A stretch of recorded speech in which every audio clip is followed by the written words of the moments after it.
Bạn ủa ta thấy cái trang lược bàn Vì chun khác có ọt chưa lơ lùi riêngដោយសារតែគាត់ឆ្លងកាត់សង្គ្រាមឆ្លងអីនោះព្រោះនៅពេលដែលមានការបដូររបបមួយអាលុយហ្នឹងវាអស់តម្លៃដូចជាលុយសម័យលន់ណុលអញ្ចឹងទៅចូលអបាយពតដូចទៅជាกระดาษអស់ព្រោះអាការផ្លាស់ប្ដូរអេយ៉ាបតសង្គមហ្នឹងមិនងាយទេបាទទម្លាប់ហ្នឹងមិនងាយទេក៏ប៉ុន្តែព័ន្ធជាមួយនឹងការផ្សព្វផ្សាយរបស់ការលើកទឹកចិត្តឲ្យការប្រើប្រាស់ប្រាក់រៀលហ្នឹងឲ្យមានសន្ទុះកើនឡើងដើម្បីឲ្យមានទូនាទីប្រាក់រៀលនិងសេដ្ឋកិច្ចរបស់យើងហ្នឹងកើនឡើងខ្លាំងជាងមុនតើមានឧបសគ្គអីខ្លះនៅក្នុងការជំរុញការប្រើប្រាស់ប្រាក់រៀលដែរ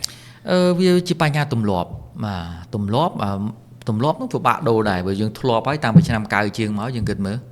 តាំងពីសម័យអ៊ុនតាក់មកបាទប្រាក់ខែប្រាក់អីហ្នឹងជាដុល្លារចលាចលដុល្លារឃើញច្រើន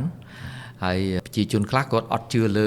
លុយរៀលប្រាក់រៀលដោយសារតែគាត់ឆ្លងកាត់សង្គ្រាមឆ្លងអីនោះ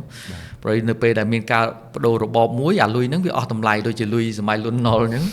ទៅចូលអបាយពតដូចទៅជាกระดาษអស់អញ្ចឹងឆ្លងរបបមួយទៅរបបមួយវាអត់មានតម្លៃទេណា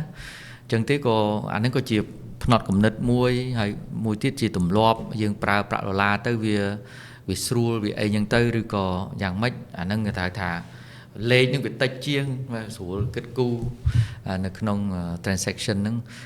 យើងត្រូវឲ្យគាត់យល់អំពីផលប្រយោជន៍ហើយសន្សឹមផ្លាស់ប្ដូរអេយ៉ាបតព្រោះអាការផ្លាស់ប្ដូរអេយ៉ាបតសង្គមហ្នឹងមិនងាយទេបាទទម្លាប់ហ្នឹងមិនងាយទេក៏ប៉ុន្តែវាជាដំណើរការមួយដែលទាមទារឲ្យមានការយល់សិនយល់ហើយចូលរួមបាទអញ្ចឹងអានឹងសំខាន់ណាស់អញ្ចឹងទេបាទយើងត្រូវធ្វើយុទ្ធនាការហ្នឹងបញ្យល់ពីគាត់ជាពិសេសការ digital financial literacy ចំណេះដឹងផ្នែកហិរញ្ញវត្ថុបាទបើគាត់ប្រើលុយរៀលគាត់បានប្រយោជន៍ស្អីឲ្យគាត់យល់អញ្ចឹងហើយបើយើងប្រើដុល្លារយើងអាចបាត់បង់ផលប្រយោជន៍អីអញ្ចឹង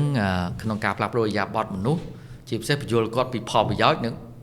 គុណវិបត្តិឧទាហរណ៍អញ្ចឹងគាត់អាចផ្លាស់ប្ដូរបានហើយចុះពាក់ព័ន្ធជាមួយនឹងបញ្ហាមួយចំនួនដូចជាឧទាហរណ៍ថាការគិតកន្ទុយពីអ្នកលក់វិញដែលភាគច្រើនខ្ញុំឮទៅគាត់ថាដោយសារតែគាត់ត្រូវគិតគូរលុយដុល្លារនៅពេលដែលគាត់ទូទាត់ជាមួយនឹងថ្នាក់លើឬក៏គេហៅថាឈ្មួញមួយតង់ទៀតតើអានេះវាជាមូលហេតុ valid កម្រិតណាដែរឬក៏ប្រទេសផ្សេងគេអនុវត្តឧទាហរណ៍ថៃគេចែកលុយបាតអញ្ចឹងបើសិនជាតំណែងគេចែកលុយបាតពេលដែលគេទូទាត់ទៅគេទូទាត់ជាលុយដុល្លារអាមេរិកដែរឬក៏មិនដែរនេះគឺជាបញ្ហាមួយស្មុគស្មាញអញ្ចឹងទេបានថាព្រោះយើងនាំចូលមកច្រើនបាទយើងជាសេដ្ឋកិច្ចមួយថាទំនិញប្រើប្រាស់ភាគច្រើនគឺយើងនាំចូលហើយពេលយើងនាំចូលយើងគិតគូរជាដុល្លារអញ្ចឹងទេវាត្រូវការទាំង top down ពីលើចុះក្រោមពីក្រោមឡើងលើបាទអញ្ចឹងទេប្រព័ន្ធទូទាត់ពាណិជ្ជកម្មក្រុមហ៊ុននាំចេញនាំចូលធំហ្នឹងក៏បើអាចទៅរួចគឺអាចផ្លាស់ប្ដូរទម្លាប់ឬក៏ប្រតិបត្តិការទៅជាប្រាក់រៀលទៅអាហ្នឹងក៏ជាអ្វីមួយដែលខ្ញុំគិតថាអាចធ្វើបាន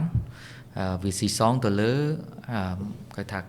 ការបញ្ញាចិត្តរបស់ក្រុមហ៊ុននាំចូលធំហ្នឹងក្រុមហ៊ុនធំដែលគាត់មានទម្លាប់ប្រើប្រាស់ប្រាក់ដុល្លារហ្នឹងបាទក៏ប៉ុន្តែអ្វីក៏ដោយវាត្រូវការមានការចូលរួមពីគ្រប់តួអង្គពាក់ព័ន្ធទាំងអ្នកប្រើប្រាស់ទាំងអ្នក supplier consumer ទាំងអស់ហ្នឹងពីព្រោះហ្នឹងគឺជាដំណើរការមួយវែងឆ្ងាយដូចខ្ញុំនិយាយខាងដើមហ្នឹងក្នុងការផ្លាស់ប្ដូរអេយ៉ាបតសង្គម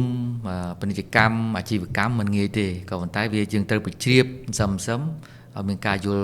យល់ពីសារៈប្រយោជន៍និងការចូលរួមហ្នឹងបាទបើសិនជាអ្នកលក់គាត់គិតជាប្រាក់រៀលតែម្ដងតើវាអាចមានហានិភ័យឬក៏កត្តាអីខ្លះដែលធ្វើឲ្យគាត់នឹងអាចឧទាហរណ៍ថាខាតអ្នកខ្លះគឺខ្លាចថាគាត់និយាយថាបើគាត់គិតជាលុយរៀលអាចខាតអញ្ចឹងចង់ដឹងថាតើខាតហ្នឹងអាចសំដៅទៅដល់កត្តាអីដែលគាត់អាចខាតដែរគាត់ខាតហ្នឹងគាត់ខ្លាចតែមានហានិភ័យតាក់ទងនឹងបំរែបំរួលនៃអត្រាការប្រាក់អានេះបើយើងមើលអត្រាការប្រាក់យើងថេល្អ 4,000 រៀល1ដុល្លារណាចូលយូរឆ្នាំណាវានៅថេបាទនៅថេបើគាត់មើលពីជ្រុងនៃអត្រាការប្រាក់គាត់អត់ត្រូវភ័យទេបាទខ្ញុំក៏ធ្លាប់ឮគេនិយាយអញ្ចឹងដែរអ្នករុស្ស៊ីណាលក់ដូរនៅផ្សារអញ្ចឹងគាត់លួចបានលុយខ្មែរល្ងាចឡើងដូរយកដុល្លារបាទពីព្រោះគាត់ខ្លាចថាថ្ងៃស្អែកអត្រាការប្រាក់វាអាចប្រែប្រួលបើថាលុយរៀលអាចចុះថោកបាទអញ្ចឹងគាត់ឲ្យតែល្ងាចឡើងគាត់លក់បានមួយថ្ងៃល្ងាចឡើងយកទៅដូរដុល្លារទុកហើយ នឹងក៏ប៉ុន្តែឲ្យគាត់យល់ថាឥឡូវអត្រាការប្រាក់វាស្ថិរភាពហើយ4000ហ្នឹងគឺថេហ្មងបាទអញ្ចឹងកុំឲ្យគាត់បារម្ភតាក់ទងនឹងค่าកាត់បង់តាក់ទងនឹងយើងទុកលុយរៀលណាបាទហើយ deposit ហ្នឹងក៏ដោយផ្ញើលុយក្នុងធនាគារហ្នឹងបើយើងមើល fixed deposit ឬក៏ deposit ជាទូទៅហ្នឹងប្រាក់រៀលតិចភាគច្រើនដុល្លារគាត់មានអារម្មណ៍ថាពី3ឆ្នាំក្រោយលុយរៀលអាចចុះថោកឧទាហរណ៍អញ្ចឹងក្នុងផ្នែកគំនិតរបស់គាត់ហ្នឹងអញ្ចឹងបានយើងត្រូវការ៉ង់ទីធ្វើឲ្យគាត់មានជំនឿទុកចិត្តទៅលើប្រាក់រៀលហ្នឹងហើយអត្រាការប្រាក់ឲ្យនៅថេខ្ញុំគិតថាអត្រាការប្រាក់យើងថេបានប៉ុណ្ណឹងវាល្អប្រៀបធៀបមួយបណ្ដាប្រទេសផ្សេងៗបាទហើយយើងគួរជឿទុកចិត្តលើប្រាក់រៀលបាទ